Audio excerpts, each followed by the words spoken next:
It is this stance by Gelasius, who was Pope in Rome between 492 and 496, only 4 years, as he instructs the Emperor Anastasius on the limits of his power. He's instructing the Emperor now.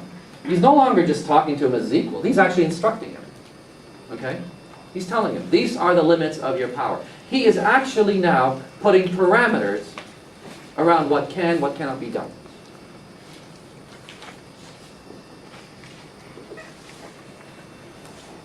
And this was prevalent earlier in the 4th and 5th century, especially during the reign of Constantine. Now, whether they got away with this kind of talk with Constantine, I don't know. I think the jury's still out on that. A lot of people would like to think so. I don't believe it for 1 second.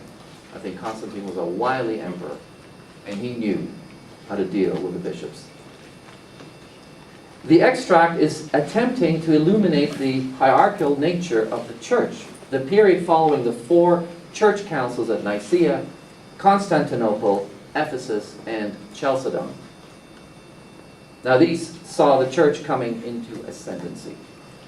The church is now rising. Instead of its being persecuted, it became dominant, and the relationship between church and state was accelerated based on mutual needs and concerns.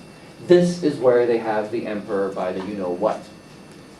They're basically telling him there are needs in this particular empire.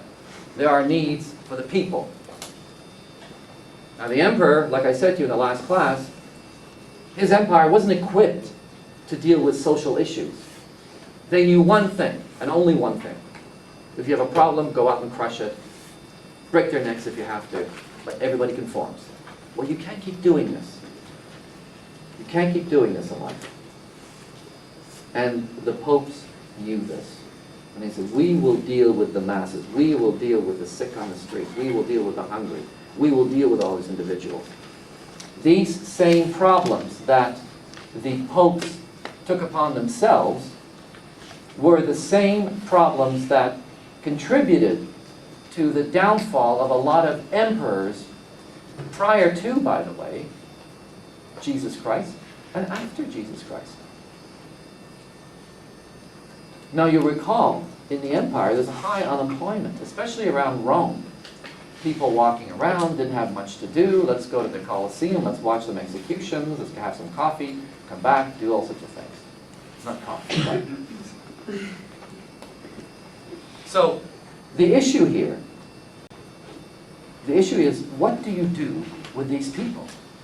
And for the emperor to be very popular with the masses, he had to continue holding games, continue doing these crazy things.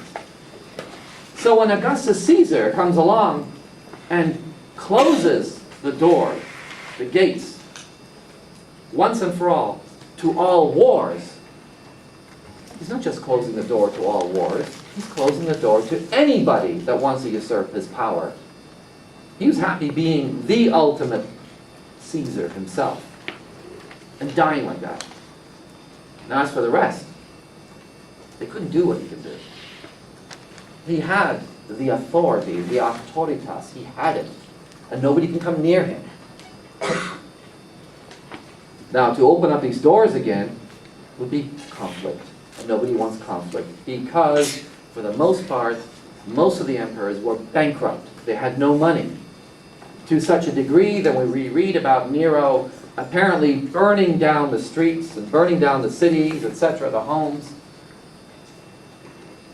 and blaming the Christians for that. That was specific. He wanted properties. He wanted the money. Okay? It's basic economics. Follow the money, and you'll come up with a motive very quickly. So when he destroys something, grabs things, emperors executing certain senators, well, what do they do when they execute them?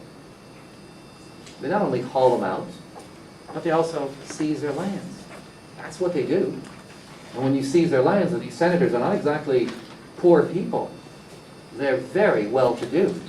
They own vineyards, they own olive presses, and they own tremendous amount of property. So of course, they look very attractive. Make one mistake, you're dead, your property is mine. So, you can't keep doing this. Otherwise, you'll wipe out everyone in the Senate. You can't keep doing this. And there were some decent emperors that took over and tried to work with this. It's very difficult, like everything else we have nowadays. You can work with the parliament, you can work with the Senate, you can work with your local MPs, but good luck. Typical stuff. Now the church comes along and says, we will deal with this information. We will deal with those people. We will deal with these problems. Oh, the emperor now, okay. Now I can go back to what I do best. Govern, declare wars, make peace. But at all times, we have now replaced the man who stands behind the emperor in the chariot holding on to that laurel over his head, saying, remember, you are not a king, you are a mortal. Now we have the same imagery with the Bishop of Rome standing behind the emperor and telling him, you will bow down to God and you will do the will of the church. And for the most part, they did.